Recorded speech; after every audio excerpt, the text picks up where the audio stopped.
ناظرین کی خدمت میں سلام آداب. آپ دیکھ رہے ہیں وائس آف لداخ. آج بدھ اگست کی 12 اور سفر کی 28 تاریخ ہے.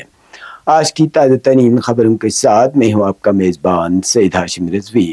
ناظرین سے گزارش ہے کہ تازہ ترین خبروں اور حالات و واقعات سے باخبر رہنے کے لیے ہمارے چینل کو سبسکرائب کریں اور خبریں آخر تک ضرور دیکھیں. آپ دیکھ رہے ہیں آپ کا پسندیدہ news channel voice of Ladakh.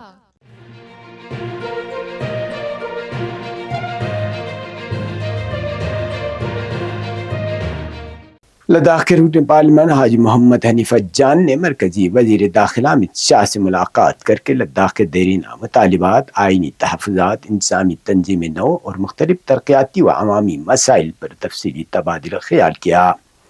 ملاقات کے دوران محمد حنیف جان نے وزیر داخلہ کو یاد دلایا کہ وزارت داخلہ اور لداخ کے نمائندوں، جن میں کرگل ڈیموکریٹک الائنس اور لیہ پیکس باڈی شامل ہیں، کے درمیان حالیہ مذاکرات میں لداخ کے لیے آئینی تحفظات اور جمہوری نظام سے متعلق کئی اہم امور پر اتفاق رائے قائم ہوا تھا. ان مذاکرات کی کارروائی منٹس آف میٹنگ دونوں جانب کے نمائندوں نے حتمی شکل دے کر دستخط بھی کیے تھے، تاہم اس اتفاق رائے کی بنیاد پر تیار ہونے والی مسودہ تجاویز ابھی تک سامنے نہیں لائی گئی ہیں. ایم پی نے مطالبہ کیا کہ مذکورہ مسودہ جلد از جلد عوام کے سامنے لائے جائیں تاکہ ہائی پاور کمیٹی اس پر مزید تاخیر کے بغیر غور کر کے منظور دے سکے. 4 نکاتی ایجنڈے کے باقی 2 اہم امور میں لداخ پبلک سروس کمیشن کے قیام اور زیر التواء سرکاری بھرتیوں کے عمل کو تیز کرنے کا مطالبہ بھی زوردار انداز میں پیش کیا گیا تاکہ بھرتی کے عمل میں تاخیر کے باعث لداخ کے نوجوان متاثر نہ ہوں. محمد حنیف جان نے لداخ کے وسیع جغرافیائی رقبے اور منفرد انتظامی حالات کے پیش نظر 2 پارلیمانی حلقوں کے قیام کا بھی مطالبہ اٹھایا. ملاقات میں لداخ کے متوازن اور منصفانہ انتظامی تنظیم نو پر خصوصی توجہ دی گئی، بالخصوص کرگل خطے کے مسائل کو اجاگر کیا گیا. ایم پی نے سانکو اور شکر چکتن شرگول کو الگ اضلاع کا درجہ دینے کا مطالبہ کیا. انہوں نے کہا کہ سب ڈویژن سانکو آبادی کے لحاظ سے اہم، جغرافیائی طور پر دور افتادہ اور انتظامی اعتبار سے انتہائی اہم ہے، اس لیے نئے اضلاع کے قیام سے عوام کو انتظامیہ تک بہتر رسائی حاصل ہوگی اور خطے میں متوازن ترقی کو فروغ ملے گا. انہوں نے حالیہ تحصیل تنظیم نو کا مسئلہ بھی تفصیل سے اٹھایا. لداخ میں بنائی گئی 17 نئی تحصیلوں میں سابقہ کرگل ضلع کو صرف 4 تحصیلیں دی گئی ہیں، جن میں سے صرف 2 کرگل اور دراس ضلع کے دائرے میں آتی ہیں. انہوں نے کرگل کے تمام بڑے بلاکس میں نائبات قائم کرنے، انہیں تحصیل کا درجہ دینے اور لیہ و کرگل کے دور افتادہ اور گنجان آباد علاقوں میں مزید سب ڈویژن قائم کرنے کا مطالبہ کیا. ایم پی نے justice B S Chauhan committee کی رپورٹ بھی جلد از جلد پیش کرنے پر زور دیا تاکہ متاثرہ خاندانوں اور لداخ کے عوام کو انصاف فراہم کیا جا سکے. ملاقات میں لداخ کی ترقی اور بنیادی ڈھانچے سے متعلق متعدد اہم امور بھی زیر بحث آئے، جن میں اڑان اسکیم کے تحت کرگل سے باقاعدہ ہوائی سروس، کرگل اور زنسکار میں ہوائی اڈوں کے قیام کے لیے فیزیبلٹی اسٹڈیز، خشک سالی سے نمٹنے کے لیے بڑے آبپاشی منصوبے، سیلاب سے متاثرہ علاقوں کے لیے خصوصی امدادی پیکیج، کرگل میں طبی سہولیات کی مضبوطی، گورنمنٹ میڈیکل کالج لیہ اور انجینئرنگ کالج کرگل کو جلد فعال کرنا، سانکو اور ڈوکدنگ توک میں ڈگری کالجوں کا قیام اور پانی کھر پہلگام سڑک منصوبے میں تیزی شامل ہیں. محمد حنیف جان کے مطابق وزیر داخلہ امت شاہ نے تمام مسائل کو صبر و تحمل سے سنا اور یقین دلایا کہ پیش کیے گئے مطالبات اور عوامی مسائل پر ترجیحی بنیادوں پر غور کیا جائے گا. ایم پی نے وزیر داخلہ کے وقت توجہ اور یقین دہانی پر اظہار تشکر کرتے ہوئے امید ظاہر کی کہ لداخ کے دیرینہ مسائل کے حل کے لیے جلد عملی پیش رفت ہوگی.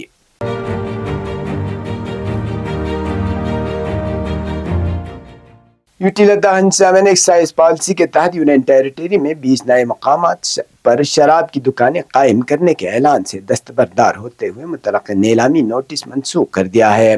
اب صرف 2 موجودہ مقامات پر ریٹیل شراب وینڈرز کے لیے لائسنس جاری کیے جائیں گے. تفصیلات کے مطابق لیفٹیننٹ گورنر نے موصولہ نمائندگیوں پر غور کے بعد فیصلہ کیا ہے کہ ایکسائز پالیسی 2025-26 بدستور نافذ رہے گی، تاہم لائسنس فیس سمیت بعض امور میں ترمیم کی جائے گی۔ موجودہ اور نئے ایکسائز لائسنس اسی پالیسی کے تحت جاری اور تجدید کیے جائیں گے، جبکہ لائسنس فیس SO 198 مورخ 31 مئی 2026 کے مطابق وصول کی جائے گی۔ انتظامیہ کے مطابق 20 نئے مقامات کے لیے جاری کردہ نیلامی نوٹس منسوخ کر دیا گیا ہے اور متعلقہ بولی دہندگان کی جمع شدہ ارنسٹ منی ڈپازٹ اور رجسٹریشن فیس واپس کی جائے گی۔ 2 مجاز ٹائل وینڈرز پر صرف 15% تک الکحل والی شراب فروخت کرنے کی اجازت ہوگی۔ حکام نے واضح کیا کہ ایکسائز ڈیوٹی SO 35 مورخ 4 اپریل 2025 کے مطابق برقرار رہے گی اور متعلقہ محکموں کو فیصلے پر سختی سے عمل درآمد کی ہدایت دی گئی ہے۔ واضح رہے کہ 20 نئے شراب کی دکانوں کے قیام کے اعلان کے بعد لیہ اور کرگل میں مختلف سیاسی و مذہبی سماجی تنظیموں نے اس فیصلے کے خلاف احتجاج کرتے ہوئے حکومت سے اسے واپس لینے کا مطالبہ کیا تھا۔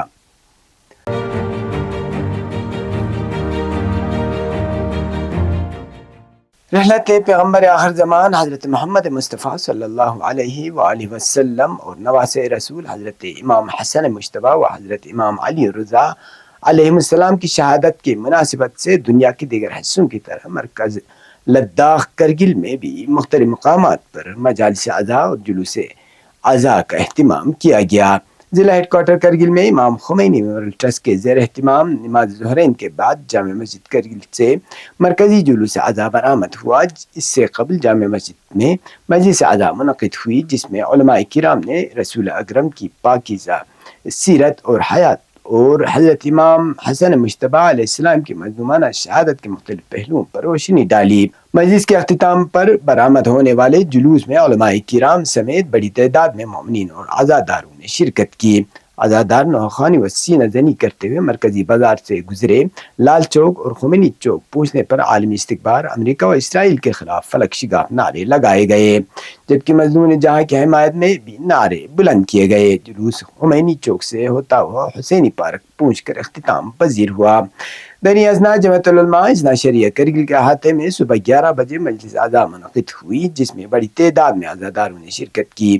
علماء کرام نے رحلت رسول اکرم اور شہادت امام حسن مجتبیٰ علیہ السلام کے فضائل و مصائب بیان کیے۔ ادھر زینبیہ ویمن ویلفیئر سوسائٹی کرگل کے زیر اہتمام صبح 10 بجے زینبیہ ہال حیدری محلے میں مجلس عزا منعقد ہوئی، جس میں بڑی تعداد میں خواتین نے شرکت کی۔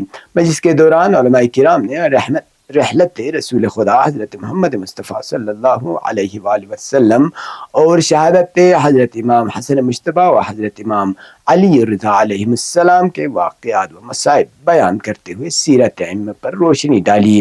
اسی طرح ضلع کرگل کے مختلف سب ڈویژنوں من جملہ دراس، سانکو اور شکر چکتن نے پیغمبر اکرم کی رحلت و شہادت امام حسن مجتبیٰ علیہ السلام اور شہادت امام علی رضا علیہ السلام کی مناسبت پر مجالس عزا منعقد کرنے کی خبریں موصول ہوئی ہیں۔ ادھر 28 سفر کی مناسبت سے گوما منجک کرگل میں بھی پیغمبر اکرم حضرت محمد مصطفیٰ صلی اللہ علیہ وآلہ وسلم کی رحلت اور حضرت امام حسن مجتبیٰ علیہ السلام کی شہادت کی یاد میں ایک عظیم الشان جلوس عزا برآمد کیا گیا، جس میں سینکڑوں عزاداروں نے شرکت کی۔ عزاداروں نے سینہ زنی و نوحہ خوانی کے ذریعے رسول اکرم اور امام حسن مجتبیٰ علیہ السلام کو خراج عقیدت پیش کیا۔ اس موقع پر حجت الاسلام شیخ حسن اور حجت الاسلام شیخ باقر اخلاقی نے خطاب کرتے ہوئے پیغمبر اکرم اور امام حسن مجتبیٰ علیہ السلام کی حیات مبارکہ اور اسلام کے لیے ان کی خدمات پر روشنی ڈالی۔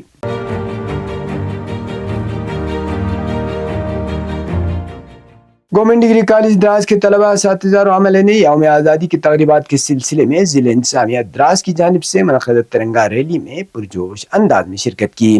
ریلی کے دوران طلباء اور اساتذہ نے قومی پرچم لہراتے ہوئے حب الوطنی کے نعرے بلند کیے۔ اس موقع پر ڈپٹی کمشنر دراس کاچو امتیاز نے شرکاء کی حوصلہ افزائی کرتے ہوئے ہر گھر ترنگا مہم کی اہمیت اور قومی یکجہتی کے فروغ پر زور دیا۔ گورنمنٹ ڈگری کالج دراس کے پرنسپل نے بھی طلباء اور اساتذہ کی شرکت کو سراہتے ہوئے کہا کہ تعلیمی اداروں کا نوجوان نسل میں حب الوطنی، نظم و ضبط اور ذمہ دار شہری ہونے کا شعور اجاگر کرنے میں اہم کردار ہے۔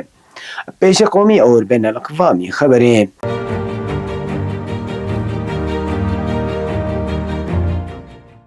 انسٹاگرام اور یوٹیوب کے الگورتھمس کے ذریعے پھیلنے والے تنزیہ و سیاسی مواد نے جنزی کے بڑی تعداد کو متحرک کرنے میں اہم کردار ادا کیا۔ کاکروچ جنتا پارٹی کی قیادت میں ہونے والا احتجاج غیر مرکزی اور غیر نظریاتی نوعیت کا تھا، تاہم مظاہرین ایک مشترکہ مطالبے پر متحد رہے۔ 25 جولائی کو مرکزی وزیر تعلیم کے استعفے کے بعد سی جی پی رہنماؤں نے اسے اپنی کامیابی قرار دیتے ہوئے احتجاج ختم کر دیا۔ تجزیے کے مطابق مظاہرین کی کامیابی اس اعتبار سے اہم ہے کہ انہوں نے حکومت کو ایک رعایت دینے پر مجبور کیا اور عوامی دباؤ کی طاقت کا مظاہرہ کیا۔ یہ احتجاج ایسے وقت میں سامنے آیا جب 12 برس کے اقتدار کے بعد حکمران طبقے اور عام شہریوں کے درمیان رابطے میں بڑھتے ہوئے فاصلے پر سوالات اٹھ رہے تھے۔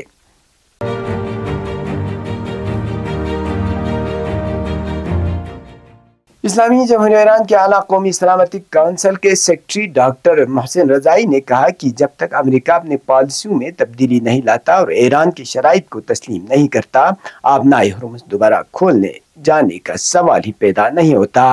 انہوں نے کہا کہ واشنگٹن کو جنگ کے خاتمے، ایران کے منجمد اثاثوں کی واپسی اور پورے خطے بالخصوص لبنان اور غزہ میں جاری تنازعات کے خاتمے کے لیے عملی اقدامات کرنا ہوں گے۔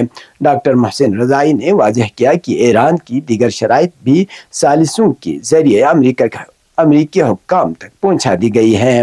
انہوں نے مزید کہا کہ آبنائے ہرمز میں بحری آمد و رفت کو کوریڈور کے حوالے ایران اور عمان کے درمیان کسی بھی ممکنہ مفاہمت کا معاملہ آبنائے ہرمز کے کھلے یا بند رہنے کے مسئلے سے مکمل طور پر الگ ہے اور دونوں امور کو ایک دوسرے سے جوڑنا درست نہیں۔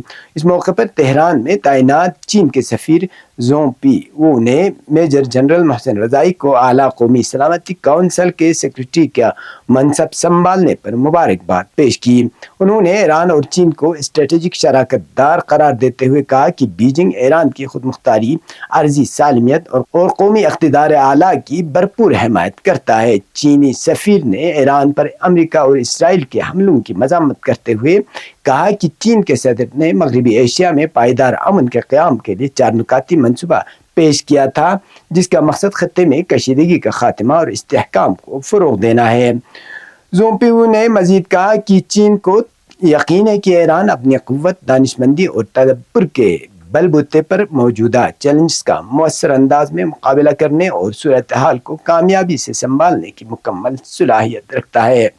یہ تھا اب تک کی خبریں، اسی کے ساتھ مجھے اور میرے ساتھیوں کو دیجیے اجازت۔ اللہ حافظ۔